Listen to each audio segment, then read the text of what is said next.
জয় মা, জয় মা।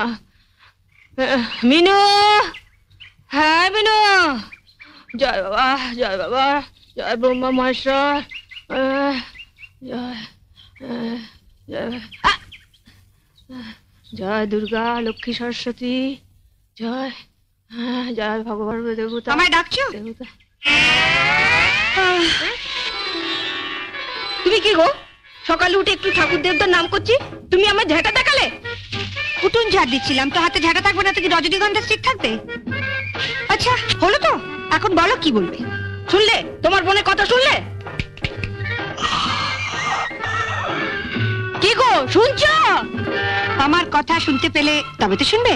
শুনতে পেলে মানে 10 বছর আগে যখন তুমি এ বাড়ির বউ হয়ে আসনি, তখন দাদা আমাদের সবার কথা স্পষ্ট ভাবে শুনতে পেত।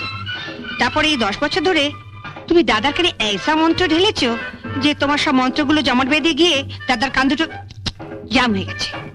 তুমি একটু উঁচু স্বরে কথা বলো তো, তাই তোমার কথাগুলো ফাঁক ফোকর দিয়ে দাদার কানে পৌঁছে যায়, কিন্তু আমাদের নো এন্ট্রি।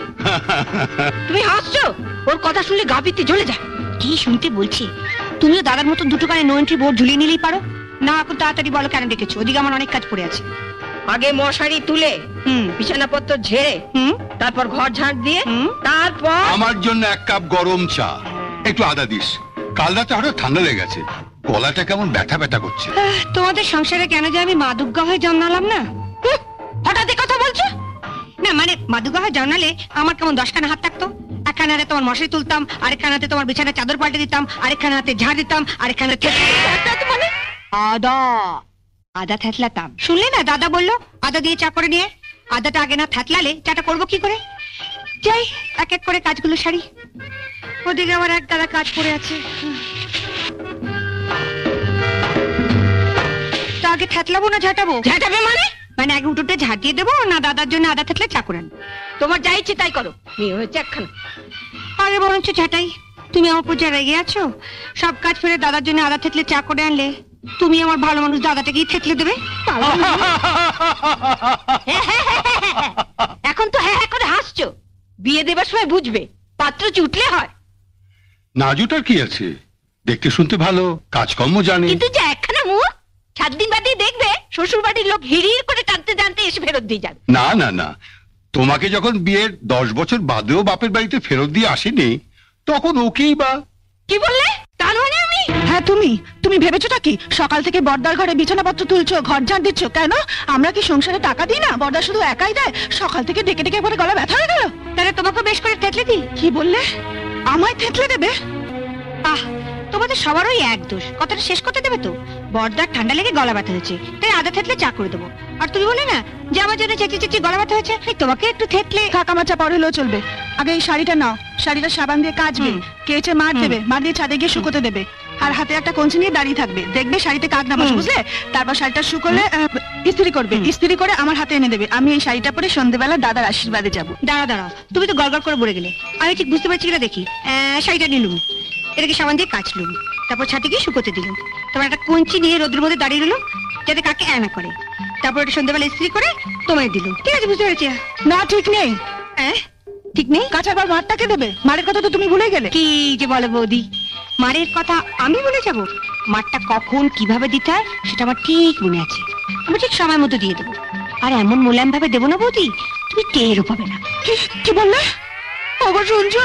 আমার চাটা কখন দিবে? এই মরেছি। আগে চাটা দেবো না মাটা দেবো সেটা বৌদির সঙ্গে কথা বলে জানিয়ে দিও, সেই মতো দেবো। ওসব শাড়ি ফাড়ি এখন ফেলে রাখো তো দেখি। তোমার মেজ বৌদির তো খেয়ে দে কাজ নেই, সাত সকালে কোথায় ঠাকুর দেবদের নাম করবে তা না, সাজগোজ নিয়ে বসে। তাও যদি জানতাম সাজলে একটু ভালো দেখ। এই ছোট বৌদি, এটা কিন্তু তোমার আগের কথা। পাড়ার সব মেয়ে বউরা আমায় বলেছে যে আমার 3 বৌদির মধ্যে মেজ বৌদি সবচেয়ে সুন্দরী। সাত সকালে আমার মুখ চুটিয়ে না, ঘুম থেকে উঠে মুখে একগাদা রং মেখে রাখলে সবাইকেই আমার সুন্দর দেখায়। না না না, ফকুনের দুধ গরম করতে যাও, ঘুম থেকে উঠেও দুধ না পেলে আবার কান্নাকাটি শুরু করবে। তা না এনে দিচ্ছি, কিন্তু তুমি একটু বোকা আছো। বোকা কেন? তুমি আমার বোকামি কি দেখলে? বোকামি মানে এই দেখো, সকালবেলা ঘুম থেকে উঠে তুমিও কোনো কাজ করো না, মেজো বৌদিও কোনো কাজ করে না, অথচ মেজো বৌদি সময়টা কেমন কাজে লাগিয়ে দেয়। কাজ কাজ মানে তো মুখে রং ভাষা। ওখানেই তো তুমি ভুল করো ছোট বৌদি। মেজো বৌদি সকালবেলা ঘুম থেকে উঠে থোড়াই মুখে রং লাগায়, মাখে অন্য জিনিস। অন্য জিনিস? তবে আর বলছি কি, তুমি আবার কাউকে বলবে না বলো। মেজো বৌদি আমাকে বারণ করে দিয়েছে, আমি যেন ছোট বৌদি আর বড় বৌদিকে কিচ্ছু না বলি। না না, বলবো না, তুমি বলো। ঠিক তো? মেজো বৌদি গালে কি মাখে জানো? কি মাখে? দাঁড়াও, দরজাটা বন্ধ করে আসি।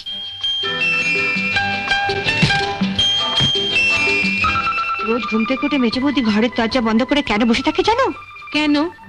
এই আমি রোজ সকালবেলা মেজো বৌদিকে 100 গ্রাম মুসুরির ডালের সঙ্গে 2 আঁটি ধনেপাতা বেটে দিই, আর সেটা না মেজো বৌদি বেশ ভালো করে গালে মাখে, তারপর ফুসফুটে ফ্যান চালিয়ে ঘন্টা দেড়েক ধরে শুকোয়। আর সেই সময় মেজো বৌদি ঘাড় পর্যন্ত হেলায় না, আরে কথা পর্যন্ত বলে না, পাছে গালের চামড়া টান পড়ে যায়। ধনে পাতার মুসুর ডাল? হ্যাঁ গো, মেজো বৌদি যখন এ বাড়িতে প্রথম বউ এসেছিল কি খসখসাই না ছিল গাল দুখানা। তারপরে এই বছর দেড়েক ধরে মুসুরির ডাল আর ধনেপাতার কল্যাণে গাল দুখানা কি ফর্সা আর তেলতেলে হয়েছে।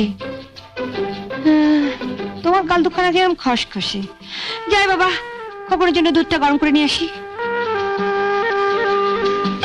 এই শোনো, হ্যাঁ, আমাকে একটু মুসুর ডাল আর ধনে পাতা বেটে এনে দেবে? মানে ছেলে দুধ গরম করবো, তোমার জন্য মুসুরির ডাল বাটবো, তারপর এটা কাচবো, এক হাতে কত কাজ করবো ছোট বৌদি। খোকনের দুধ না দিলেও চলবে, তুমি বরঞ্চ আমার জন্য একটু চুপি চুপি মুসুর ডালটা বেটে এনে দাও। ঠিক আছে, তা না হয় দেবো, কিন্তু ছেলে কাঁদলে তুমি সামলাবে।